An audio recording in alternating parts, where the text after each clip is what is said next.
as next to come another superstar of the sport, also from Australia, Chris Burton, Polystar, owned by Trisha Rickard. And actually, we just see Chris put his hand up. That is because he has specially choreographed music to accompany his dressage. He's taking this very seriously. Am I right in thinking, Mark, you did that previously as well? I have, and I think I'm doing the same music again today, but I haven't actually practiced it on this horse. Okay. Well, Chris Burton and Polystar coming forward. This accommodation who actually went really well in Wiesbaden a little bit earlier on this season as well in leg 2 in the series. Finished in 8th position there, scored 34 in the dressage on that occasion.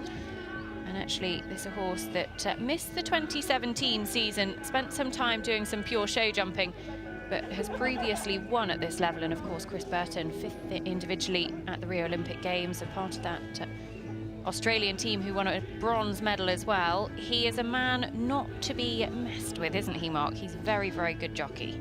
Very good jockey. He's very good in all 3 phases, and you know, he won't be holding back in any phase.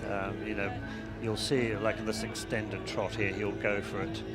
And the horse has got the movement and the paces.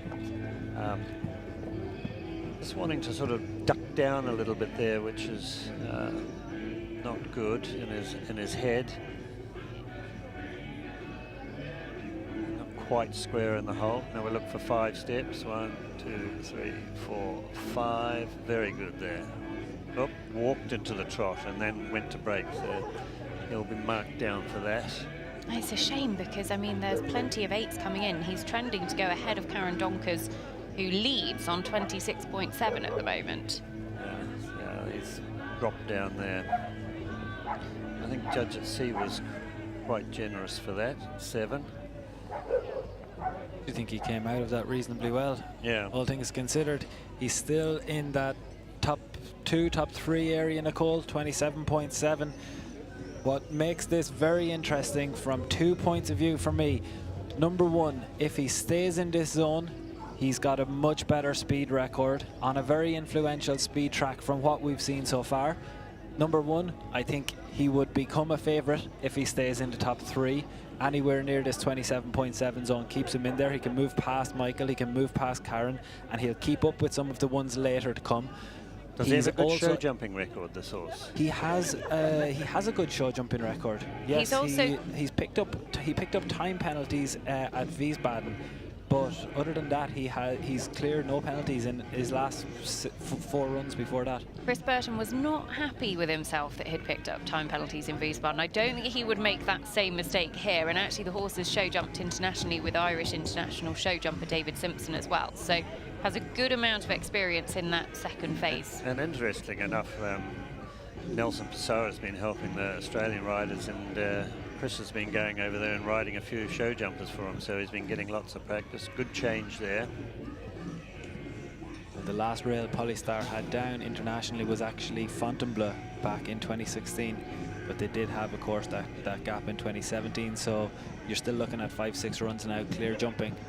And now we're seeing that's the second 9 that we've seen there. Lots of 8s, lots of 8.5s. This score is going to really start to drop. And see what helped, I don't think his change was maybe any better than some of the others, but he's such an elegant looking horse, and he gives this uphill picture, and it just makes the judges want to give you a good mark. It was a little bit slow to get into the half path there, but then when he did, it was good.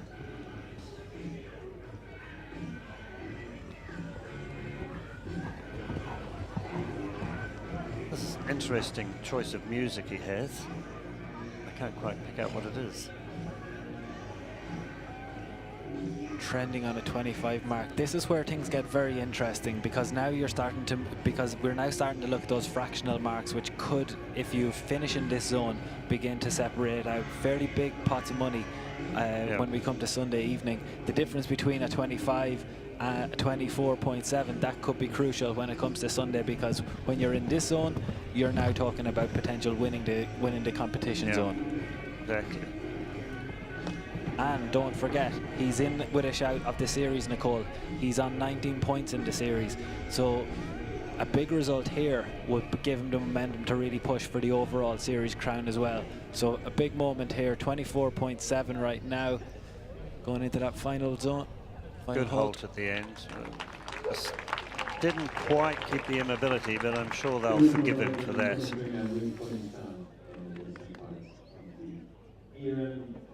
Well, Chris Burton and Polystar, they have laid down their challenge here in the first phase. They're going to go out in front. The question is going to be by how much, because the collective marks from the judges still to come in. I think he looks pretty happy with that. I do think he is pretty happy, Nicole. A superb test on Polystar. And I must say, I have a massive girl fan crush on Polystar. He's beautiful, isn't he? I love the horse, actually. So we're thrilled with him today. And yeah, hopefully his owner, Tricia Rickard, is at home watching. Hello, Trish. Much better this time. Really pleased with him. Yeah, I mean, Wiesbaden, you had a top 10 result, but not a great dressage test. This sets you off on such a great start. Yes, of course it does. Makes me a little bit nervous because he's had a history of running out this guy. He can be a bit naughty, but we still love him, and hopefully that's been a long time ago and he's forgotten. Now, you've walked the cross-country course. What do you make of it? Yeah, it's really tough. A lovely track and beautifully built, and I'm looking forward to having a go at it. Well, we're going into the lunch break now. You are the current leader. Let's see if anyone can pip you to the post to that top spot. Chris Burton with Polystar, 23.6 in second position. Chris was on the podium twice in Event Rider Masters last year, has already had a good finish at Wiesbaden with this horse. 19 series points on the card for him already. He could actually, with a podium finish here, lay down his name in the challenge for the series title in 2018.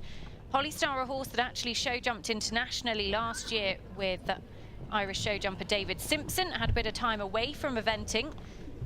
So his recent form in the eventing discipline is a little unknown, but he's obviously been spending a lot of time in this phase.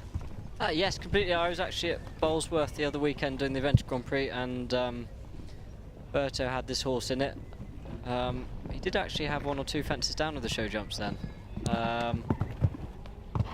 Picked up 3 time penalties at Wiesbaden, but did jump a clear round. Jumped clear previous before that in Belgium. Jumped clear before that at Blair Castle. That's going back to 2016. That was the day that I had them as favourite in that Event Rider Masters. Not that much experience on the clock, but clear rounds recently, and I'd be expecting one today. I have a tick beside them. Tom McCune doesn't. Just throwing Tom under the bus there, Dan. Gosh, isn't it? You two will no longer be friends, but he is coming round to the last. The pressure will be on Thomas Carlyle if he clears it, and he does. Chris Burton, Polystar. He's laid down a clear round in the show jumping. He'll be no worse than second, and just a little smile. He's done what he went in to do. Well, he's the fastest man in the world, but he's also just put in a very, very good round in the show jumping. Chris, you must be absolutely delighted. I really am. I love that horse. He makes my job so easy. For me, it's a real pleasure to ride him. So I'm stoked. Bit of an upset with Thomas Carlyle putting you into the top spot. You are known for your speed around the cross-country course. Have you walked the course? Yeah, I'll go out and have another look now, actually. Poor Thomas, I didn't see, to be honest. I was down at the boot check. He's normally a very good jumper, that lovely grey. But the event's not over. Still the cross-country. Polystar clearly in great form, though. Yeah, I'm really happy with the way the horses come together. I don't like to get too excited. You're putting the pressure on me. But we'll certainly have a go. OK, well, we'd love to see you on the podium. You know that, Chris. Very best of luck. Thank you very much. Chris Burton, Polystar, our leaders after the dressage and the show jumping are out on course. 23.6, he's going to have time in hand. But Christopher Burton, Polystar, dubbed by Echo Ratings Chris Burton as the fastest rider in the world. Yeah, absolutely he is. In terms of timings, looking at that Wiesbaden form, CIC 3-star at Wiesbaden last time out. 1.2 time penalties for treason. They made the time. 1.6 time penalties for Polystar 1 on that occasion. He has the ability to make the time on any horse, but today, the first job he has to do is to jump clear. We've seen some of the top horses in the world not jumping clear. Can Chris Burton and Polystar keep the jumping clear? They will have natural speed. It's very exciting. One thing that we could say actually as well is we've seen this before in the Event Rider Masters. Chris Burton may not know that Oliver Townend has had a problem and pulled up out on course. So he could still be chasing that time as though he needs to be inside the time.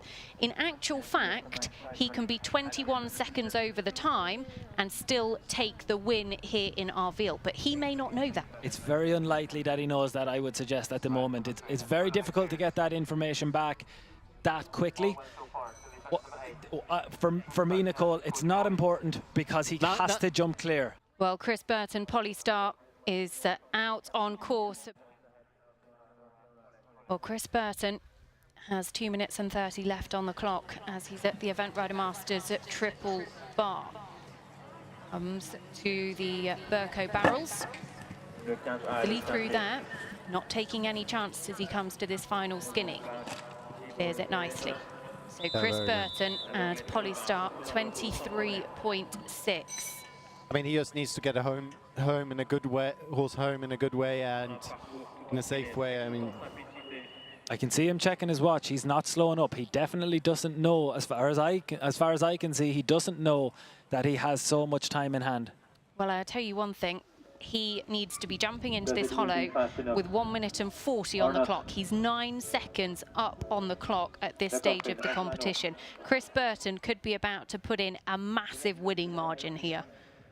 yeah, I mean, he has all the chance to do so, but, you know, he still needs to jump the last couple of fences. It's Arville. Tout se passe à merveille. 19-1, Well, coming to the water, Chris Burton, Polystar. 7 seconds up on the clock. He's got the time in hand. Remember, it is a case of jumping the fences clear. How much petrol in the tank does Polystar have left?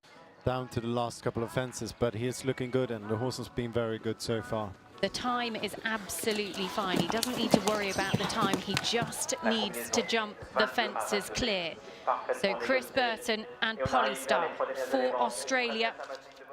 Polystar owned by Trisha Rickards, who of course owns a classic Moe and Ferry Dynamo. Janelle Price's 2 4-star winners, comes to the final fence.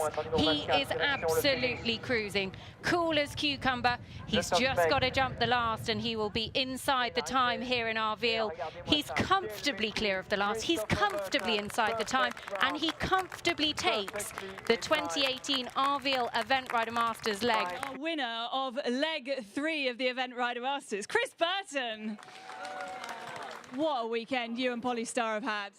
Oh, I'm thrilled. We're so excited. He gave me a lovely ride in all 3 phases, like you say. Trisha Rickard has now won badminton, Le Moulin and ERM at here, so unbelievable. Absolutely unbelievable. You had plenty of time in hand and you didn't need it. I mean, you motored around that course. There's a reason you're the fastest in the world. I don't know. He's a fast horse. I knew that I was up on my clock and I had plenty of time, but he loves galloping. I figured there was no point to of us pulling. Riding Polystar, owned by Trisha Rickard, representing Australia and ridden by Christopher Burton.